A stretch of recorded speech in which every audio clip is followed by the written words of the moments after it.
Esta nueva serie de programas nace con la intención de saber qué leen nuestros amigos escritores. Queremos que nos recomienden 3 títulos que consideren excepcionales por algún motivo y compartir su experiencia como lectores. La finalidad es dar a conocer obras extraordinarias pero poco conocidas, porque Cien años de soledad o Rayuela no necesitan publicidad. Josu Bilbao Muniz es autor de la novela Cho Andoni déjame tu Azcana. También es coautor de los libros de relatos Madrid Sky y 2056 Año Domini. En la tercera entrega de Las Rosas Amarillas, hoy me acompaña un gran escritor y un buen crítico literario, yo diría, además de fílmico. Josu Bilbao Muniz, ¿qué tal estás, Josu? Muy bien, encantado de estar aquí contigo en el programa. Como decía, tú eres escritor de ficción, de relatos, de novela, ya te lanzaste a publicar tu propia novela, y de unos interesantísimos relatos de viajes, como has demostrado en varias publicaciones. Josu nos va a presentar sus recomendaciones, sus propias 3 rosas amarillas. ¿Qué has elegido para recomendarnos, Josu? Pues he elegido, bueno, yo no sé por dónde empezar, igual empiezo por el más antiguo. Por donde tú quieras. He elegido de Kirmen Uribe, Bilbao, New York, Bilbao, en primer lugar. Luego iría de Rafael Chirves, Mimón, que Mimú, que es una fue novela. el primer libro que sacó, ¿no? Yo creo, la primera novela. Exactamente. Y que es del 1988. Y luego de Sergio del Molino un ensayo que es Lugares fuera de sitio, pero que es un ensayo que a mí me parece que tiene más de novela, de narrativa, que de ensayo en sí. Y este es del 2018. Muy bien. Por lo que veo, los 3 libros reúnen la doble condición de narración relativa a los viajes, ¿no? Efectivamente, en el primero, en el de Kirmen Uribe, que es un autor joven, bueno, joven, ya tiene 53 años, pero cuando empezó a escribir era bastante joven. Bilbao, New York, Bilbao, este escritor que es de Ondarroa, una localidad muy cercana a Bermeo, que es de donde yo soy, lo que hace es nos pone en un avión y nos traslada hasta Nueva York en ese viaje a una universidad, becado, y que es todo realidad, que es la verdad del momento histórico en el que está, ¿no? Y durante el viaje empieza a recuperar cuestiones del pasado de su familia en Ondarroa.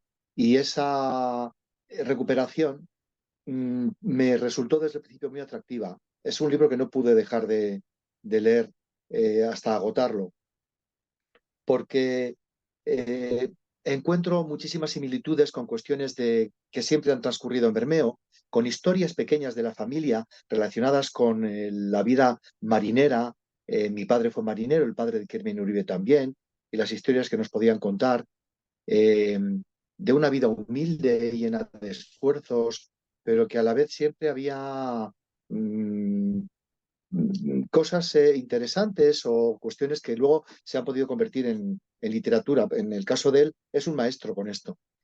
Y la obra de Carmen Uribe lo que tiene es autoficción porque él se mete dentro de la... Él es el protagonista, autor y narrador, pero todo le ocurre a él y bueno, termina eh, destacando o aclarando también los mecanismos de cómo construye esa novela.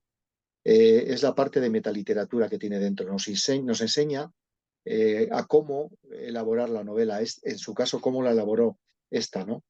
Y es muy, muy destacable la parte de mete cartas, mete también emails, o sea, los correos electrónicos, mapas, y fue en su momento, bueno, recibió el premio Nacional de Narrativa porque era muy puntera en la forma, en la estructura de la novela. Una novela que no se había visto nunca construida de esa forma.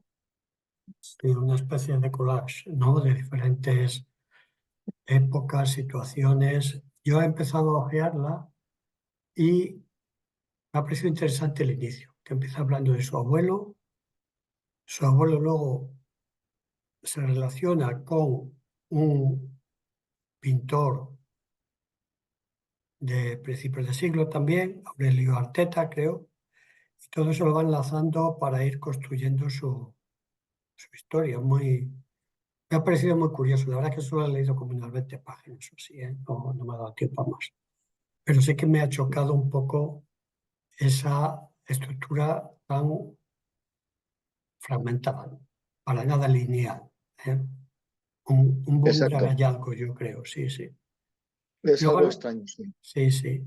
Y eso, y sobre todo mucha referencia a los viajes, a los lugares, América, el País Vasco, la inmigración también, ¿no? Muy interesante me ha parecido todo eso. Mm. Y luego que a través de todos esos viajes nos va enseñando, a través de esas pequeñas historias del País Vasco, nos va enseñando un poco la historia más universal. Ya, Eh, si te explica que Aurelio Arteta, que era un pintor, y que Ricardo Bastida, un arquitecto, ambos veraneaban en Ondarroa, y por eso el abuelo de Kirmen los conoció, porque trabajó para ellos, claro, y nos explica cómo la vida de ambos antes de la guerra civil y lo que hicieron ese pintor y ese arquitecto, que allí en Euskadi son muy famosos y muy, bueno, a nivel español también hay cosas de Bastida en Madrid. Y nos enseña cómo durante la guerra civil lo que hicieron, pues de alguna forma te está diciendo lo que hicieron muchos vascos en ese claro, momento en la guerra civil, ¿no? Entonces, de claro, la pequeña historia te llega a lo universal. claro. Esa es la idea. De lo particular se acaba llegando a lo universal, que es la marca de la buena literatura en general. Muy bien. Seguimos. ¿Qué más tienes? Chirves. Sí, en segundo lugar, quería hablar de este librito corto que se lee en un pispás. Yo empecé conociendo a Chirres por las grandes novelas, por Ya, Crematorium y En la orilla, como le habrá pasado a mucha gente. De ahí seguí con París Austerlitz, que es una novela póstuma, aunque la había escrito antes, pues dejó dicho que se tenía que publicar después de su muerte.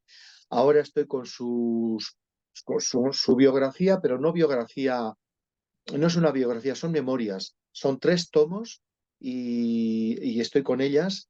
El autor me interesa mucho por las reflexiones, por sus influencias y porque me parece que es un autor indispensable en la literatura española. Es el autor del desencanto de la transición, ¿no? claro. Todo el mundo lo conoce así. Y sin embargo, esta novela, Mimón, se titula, es el nombre de una localidad ficticia en las montañas cerca de Fez. Es la primera novela. La presentó al Premio Herralde, animado por Carmen Martín Gaite, que ya era se conocían y eran amigos, y quedó finalista.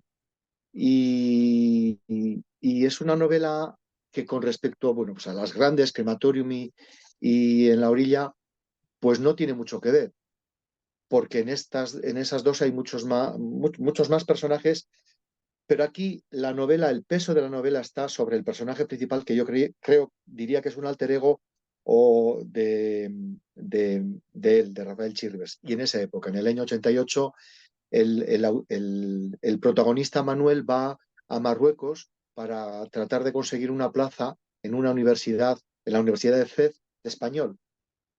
Y bueno, pues lo que se encuentra en el año 88, podemos imaginar cómo estaba Marruecos en ese momento.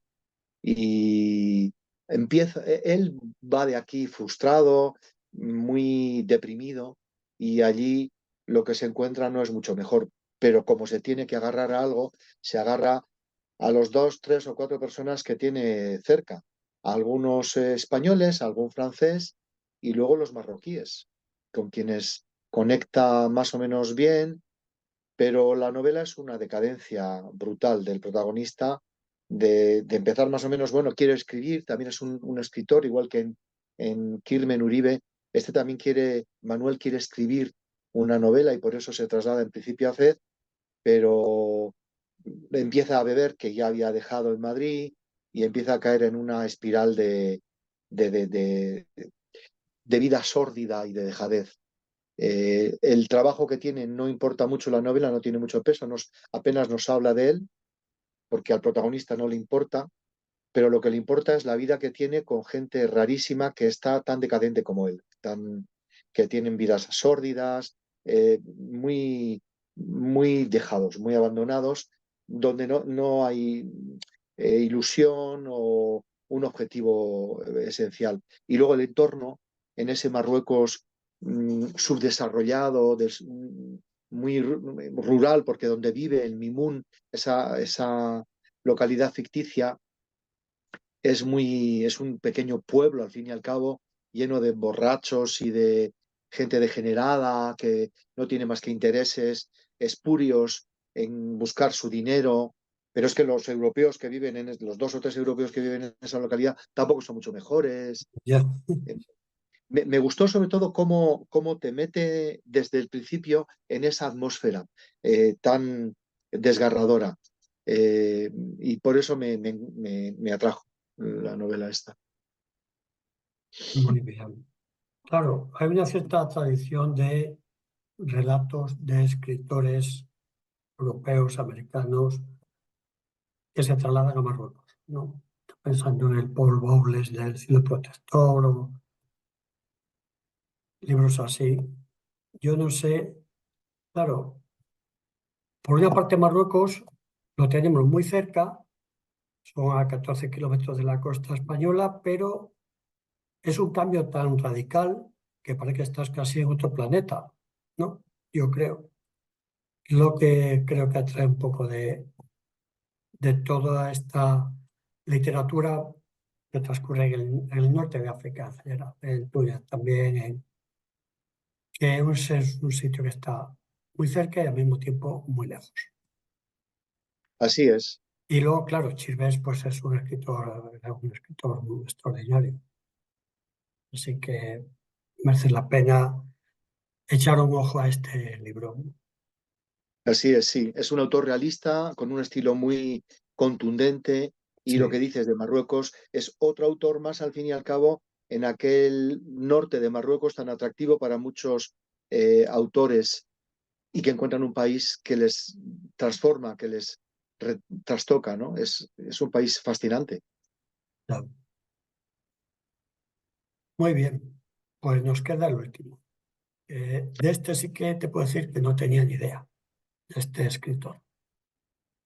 Bueno, este Sergio del Molino es conocido por la España vacía. Este ensayo también en el que nos lleva por los lugares donde, o sea, las provincias y las regiones de España menos pobladas y lo terrible de que estén vacías y de que se vacíen más todavía porque la gente prefiere, le encuentra más sentido a vivir en ciudades que en el campo.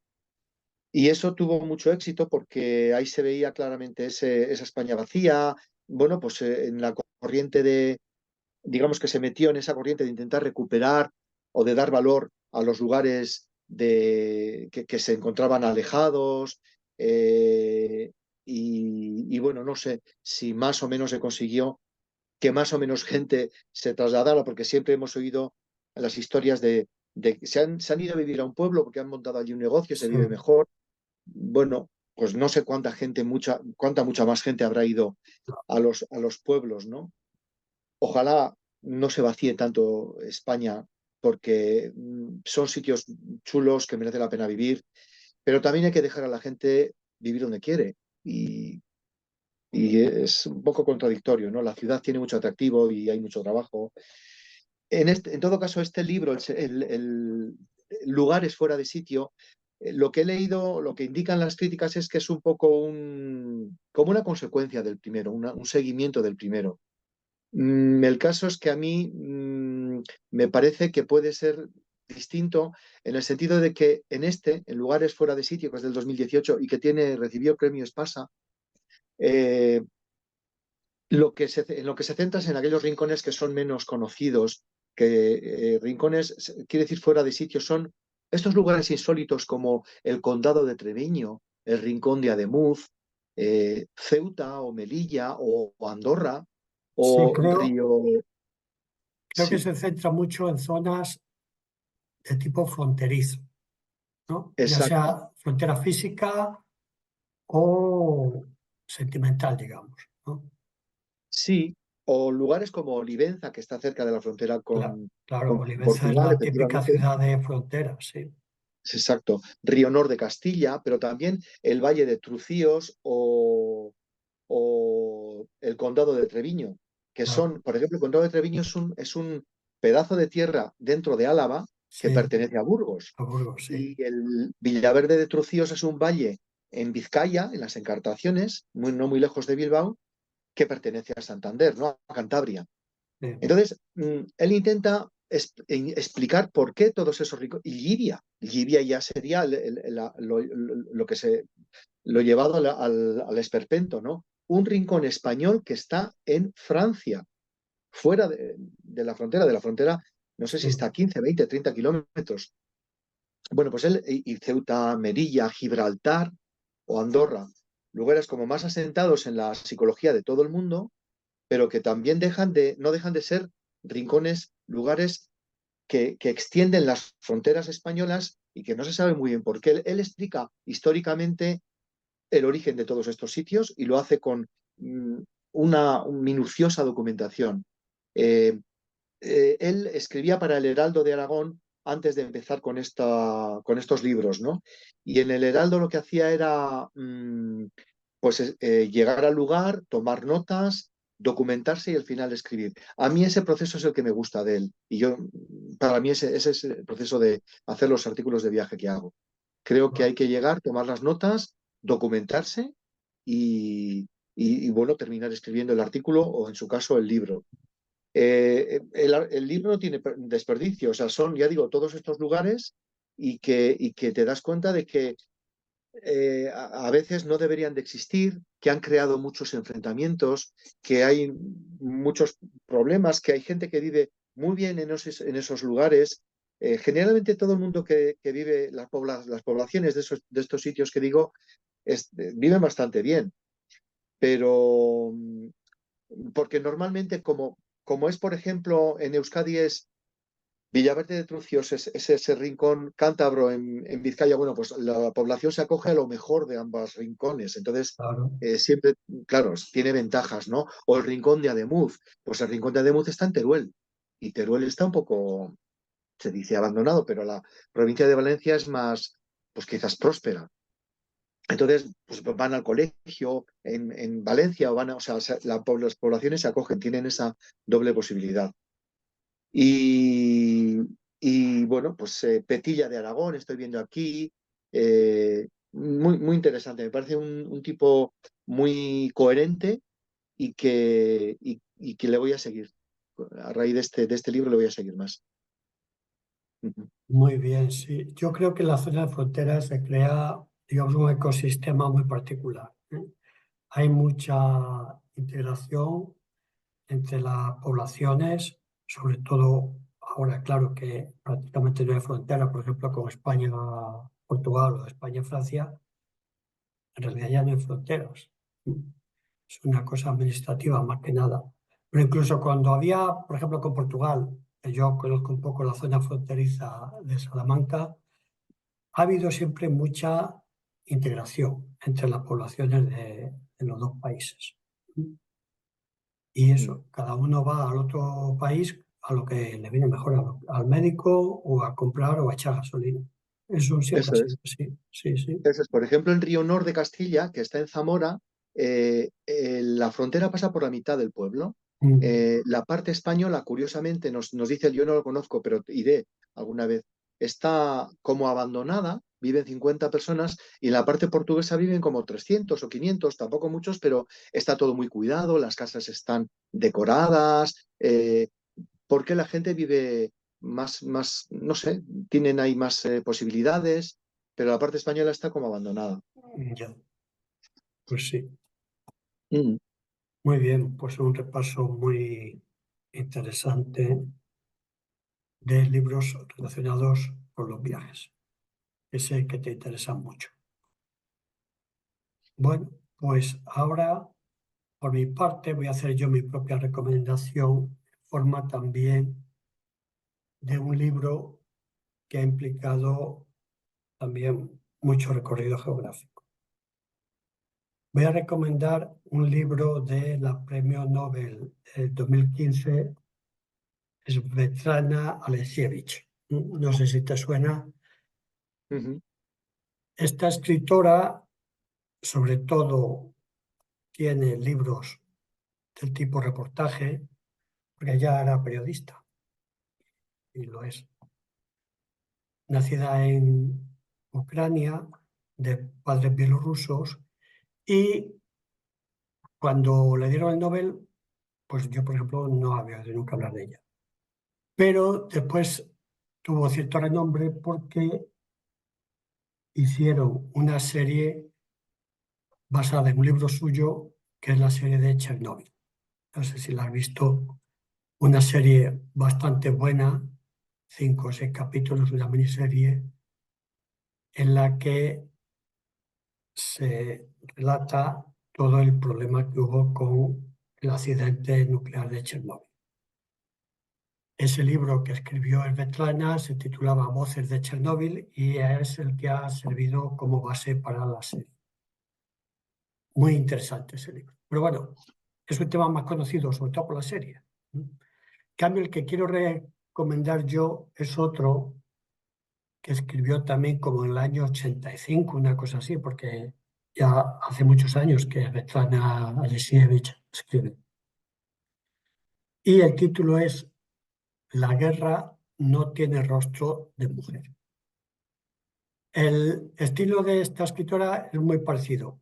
Siempre usa el mismo formato, que consiste en ir investigando, ir entrevistando a personas relacionados con el tema que sea, ya fuera Chernóbil o en este otro caso, el de la guerra no tiene rostro de mujer, entrevista a un gran número de mujeres, en esa época todavía era la Unión Soviética, mujeres que habían participado en la Segunda Guerra Mundial, como personal militar, soldados, pilotos, de todo.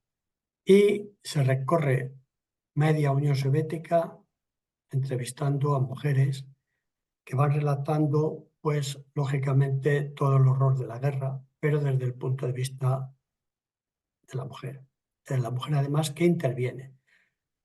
No ya solo las mujeres que se quedan en casa esperando al hijo, al marido, al padre, que está en la guerra, sino mujeres que han intervenido en frente de batalla y cuentan relatos espeluznantes. Y claro, lo cuentan con, si es del 88, con 40 años de historia detrás. Y en algún momento llega a ser mucho más impactante que cualquier novela bélica que se pueda leer por ahí. Las mujeres en el ejército soviético hubo de todo, claro, pero muchas, el problema es que además de ser soldados, de tener que disparar o conducir un tanque o pilotar un avión, pues muchas además tenían que hacer de esposas del jefe del batallón, ¿no? Esposas de batalla, que se llamaba. Sí. Siempre la mujer en las guerras sufre un grado más de desesperación, diría yo. Ujú. Y claro, cuando escribió este libro en el 88, pues todavía era régimen soviético y lo censuraron mucho. Luego ya en el 2002 creo que ya hizo una edición sin censura, ¿no? Ujú. Yo lo he leído y creo que es muy interesante.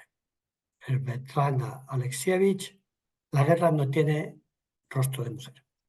Y con eso, a no ser que quieras añadir algo más, pues No, podemos darlo mm, por Simplemente decir que efectivamente ahí también en el libro que tú has leído y que tomo en consideración la recomendación, se vuelve a ver que las mujeres son víctimas, aunque en este caso sean pues las que ponen las bombas o las que disparan las armas, ¿no? Pero es que son víctimas en ese caso y como víctimas de guerra o las que sufren las bombas también, ¿no? No hay más que ver Claro, ahora mismo en Gaza o... claro. Al mismo Ucrania, ahora todavía en Ucrania llevan 2 años de guerra y parece que esto no se acaba nunca. Exactamente. Pues nada, no sabemos lo que nos depara el futuro. Muy bien, muchas gracias, Josu. Muy A interesante ti, siempre hablar contigo. a ti, encantado de charlar y para cuando quieras aquí estamos. Muchas gracias por participar. Nos vemos. Muy bien.